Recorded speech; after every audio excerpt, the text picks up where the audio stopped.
All right, everyone, welcome back.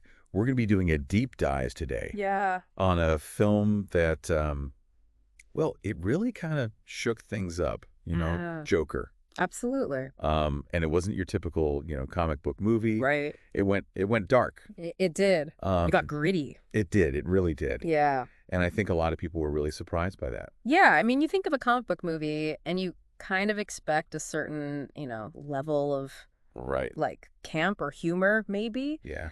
And this one just dove straight into like the psychological, Yeah. like darkness of it all. Yeah, it was a character study, It was. more than anything else, I think. It really was. And it's interesting because you have this iconic villain. Right. And but it resonated with people because it tapped into some really real world issues. Yeah. Gotham City in 1981.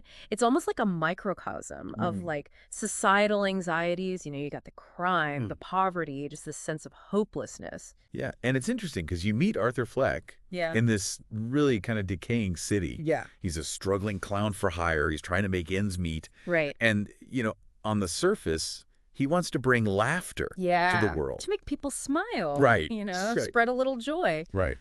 But his life, as we find out pretty quickly, is anything but funny. Oh, absolutely. I mean, he's dealing with some serious mental health challenges.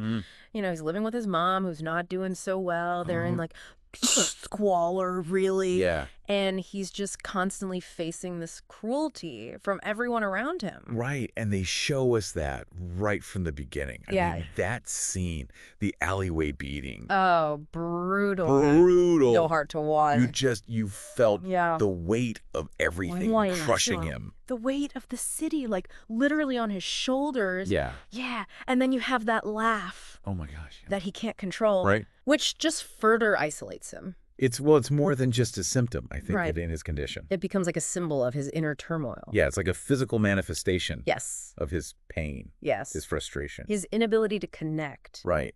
with this world that doesn't get him. Yeah, it's like he's screaming inside. Yes. But all that comes out is this laugh. Yes. That painful, almost ironic laugh. Right. And you see how much he wants to connect. Yeah. Remember those fantasies about being on Murray Franklin's show? Right. He craves that validation Right. from someone he sees as like this powerful, Right. successful figure. Yeah, yeah. Like a father figure, almost. Exactly. And, it's all tied into this Yeah. yearning for recognition. purpose. Yes. A sense of belonging. Yeah. And the world seems to constantly reject him. Constantly pushing him down. Yeah. Yeah. His aspirations, just like his mental state, are fragile. They shatter so easily. It seems like every time he tries to reach out, Yeah. life just slaps him back down. Yeah. Yeah. He loses his job. The social worker gets cut off. Right. Even Murray Franklin, the guy he idolizes, Oh, I know. mocks him on TV. That national television. It's just this constant cycle Uh-huh. of hope and then crushing disappointment. It's brutal, and you can see how all these betrayals Yeah. really start to chip away at his sanity. Yeah, his descent into madness isn't a sudden thing. No. It's not like a big event. Right. It's a slow unraveling, It's gradual. and it's portrayed so well by Joaquin Phoenix. Oh, brilliantly. The way he carries himself, Yeah. his expressions. His physicality. It's an amazing performance. He's truly immersive. Yeah, I mean, Phoenix absolutely nailed it. He did. And what's so scary is that you can almost understand Right. how someone could get pushed to that point. That's what's so unsettling about the brilliance of this film. Right. Makes you confront that possibility. That maybe, just maybe, Yeah. we're all capable of snapping under Right. the right, or I guess, wrong circumstances. And then you have that subway scene. Oh, yeah. 3 Earl Street guys Right. Harassing him. harassing him, and Arthur just snaps. Yeah. He kills them. It's so intense. That scene, oh my God. The tension is palpable. Yeah, and when he pulls the trigger, Yeah. it's shocking. Yes. But it's also kind of liberating. It is. Like, for the first time, he's in control. Exactly. And it's a turning point, not just for the film, Yeah. but for Arthur, too. Yeah. It's like that act of violence. Yeah. It comes out of fear, desperation, Right. but it becomes a catalyst. Yeah. It awakens something in him. Yeah. He feels power, agency, control Yeah. that he's never had before. And it manifests in some really disturbing ways. Oh, absolutely. And then his whole appearance changes. Right. He embraces the clown makeup. The green hair, the burgundy suit. A whole thing. It's like he's reborn as the Joker. Visually stunning. Yeah. But also incredibly creepy. Oh, yeah, it's symbolic. It is. You know, it's not just a costume. It's like this physical manifestation of everything. Of his descent into madness. Yeah. Of his rejection of the world. Right. That's rejected him. Yeah, the Joker is his shield now. Exactly. Yeah. He's confronting the world on his own terms. It's a powerful image. Really powerful. It stays with you. It does. Long after the credits roll. Yeah. And speaking of powerful images, Gotham City. Oh, yeah. I mean, it's not just a backdrop. No. It's a character. Gotham is a character in this film. It's reflecting the decay and despair Absolutely. of Arthur's world. The cinematography is masterful. Yeah, those muted colors. The grimy streets. The oppressive buildings. Yeah. It creates this feeling of claustrophobia. Hopelessness. Yeah, it's like the city itself Right. is closing in on him. Yeah, pushing him further and further to the edge. Yeah, and the sound design. Oh, don't even get me started on the sound design. It's so good. It's brilliant. That haunting score. The city noises, the cacophony. Yeah. And then the silence, even in certain scenes. Oh, it's so effective. So effective. It all works together. Yeah. To create this incredibly unsettling atmosphere. You feel the tension building. You do. As he gets, further down this hole. Deeper into madness. Yeah, and Gotham becomes this breeding ground for chaos. Oh, yeah. And what's really interesting is how the film uses Arthur's story to talk about bigger societal issues. Yeah, it's not just about one man's descent into madness. Right. It's a reflection of a broken system. Yes, a system that's failing people. Failing its most vulnerable citizens. And as Arthur's actions inspire others. Right. You see how his struggle becomes this symbol of unrest. Of a much larger societal unrest. And the film doesn't shy away from showing what happened. The consequences. The consequences of that unrest. Things are about to get really chaotic in Gotham. Yeah, we've seen Arthur's descent. We have. But now we're going to see how his transformation ignites everything. It's going to be a firestorm. Yeah. And the repercussions will be devastating. Yeah, but that's a story. For part 2. For part 2 of our deep dive. Stay tuned, folks. We'll be right back. It's really fascinating how Joker weaves together these big societal issues. Yeah. But it's also a really personal story. It is. It's not just about, like, a city falling apart. It's about one man. Yeah. And his struggle for identity, for purpose. Yeah, it's like he's completely lost in the system. Yeah. He just wants to be seen. Acknowledged, reckoned. Yeah, that obsession with Murray Franklin. Oh, yeah. That really shows that, Absolutely. that need for validation. It's like he's searching for a father figure. Right. Like he never had that. Yeah. And that longing for connection. It's woven throughout the whole film. Yeah, even those scenes with Sophie. Oh, Sophie. His neighbor. Yeah. He creates this whole fantasy. A whole fantasy relationship. Yeah, this shared intimacy. But it's all a delusion. Oh, yeah. It's just a projection of what he wants. Ugh, that reveal was rough. Oh, it's heartbreaking. When you realize what their relationship really is, it just emphasizes how isolated he is. Yeah, lost in his own world. Of pain and fantasy. It really makes you question, like, how much of what we're seeing is actually happening. Right. How much is real? And how much is just Arthur's distorted reality. And that blurring between reality and delusion. Oh. That's what makes the film so fascinating. Absolutely. And it brings up a really big question. Yeah. Is Arthur truly evil? Right. Or is he just a product of his environment? Is he a victim of circumstance? Right. And the film doesn't really give you an answer. No. It makes you think about the complexities of mental illness. The role society plays in shaping who we are. Yeah, it's a question that sticks with you. It does. Even after the credits roll. Long after you leave the theater. You feel for Arthur. You get his pain. Yeah. But what he does... But his actions... It's horrific. They are, and that's what the film does so well. Yeah. It walks this tightrope between victim and villain.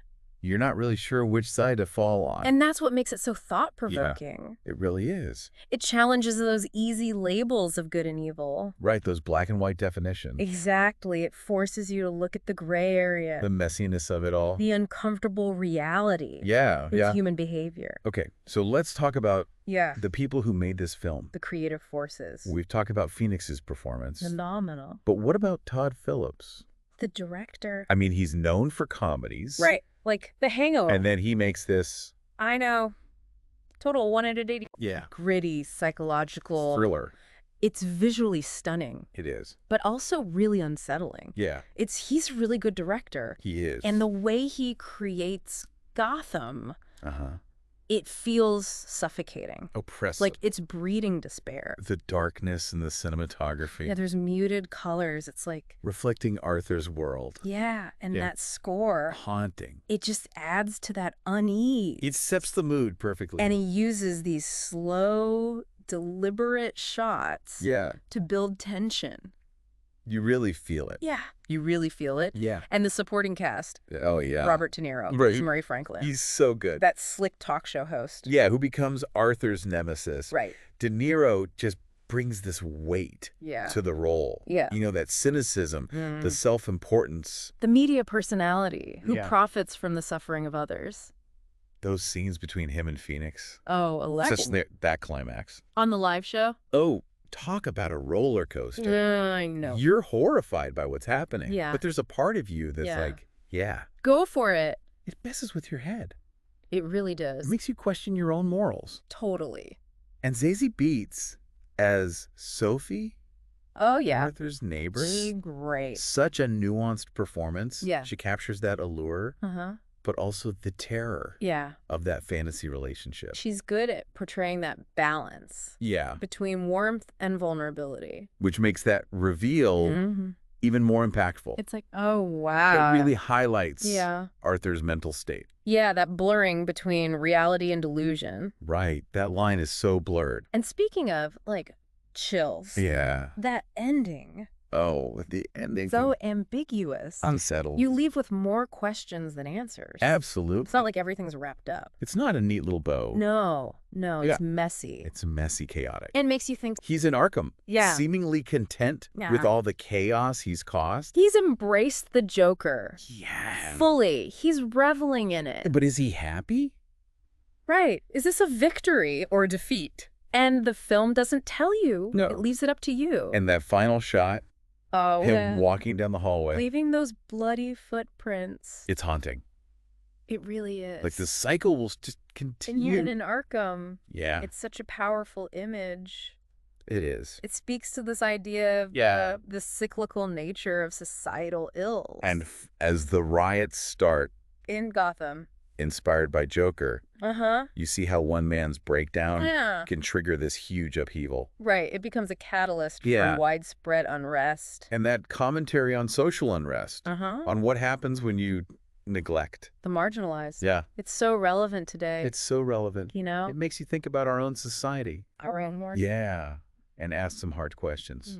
Joker really gets under your skin. It does. It's not just entertainment. Right. It's an experience. It makes you think. It makes you feel. It challenges you. Yeah, and that's what makes it such a brilliant film. Yeah. It's kind of scary, actually. Yeah. How relevant this film feels. I know, right? You know, even today. It's like it was made for today, almost. I know, it's crazy. It's like they had a time machine or something. It's like all the stuff they're talking about, the societal divisions. The inequality. Mental health. It's all happening right now. It's like looking in a mirror. Yeah, a dark mirror reflecting all the stuff we don't want to see. We try to ignore it. Yeah, we sweep it under the rug. But it's there. It's there, and the film just throws it right in your face. Yeah, and it's not just the big stuff either. No, it's the little things, too. It's how people treat each other. The casual cruelty. Yeah. The lack of empathy. It's like, it's everywhere in the film. And it's everywhere in real life. It's uncomfortable. It is, but it's important to see it. Yeah, yeah. You know, to acknowledge it. I think that's what makes Joker so powerful. Mm-hmm.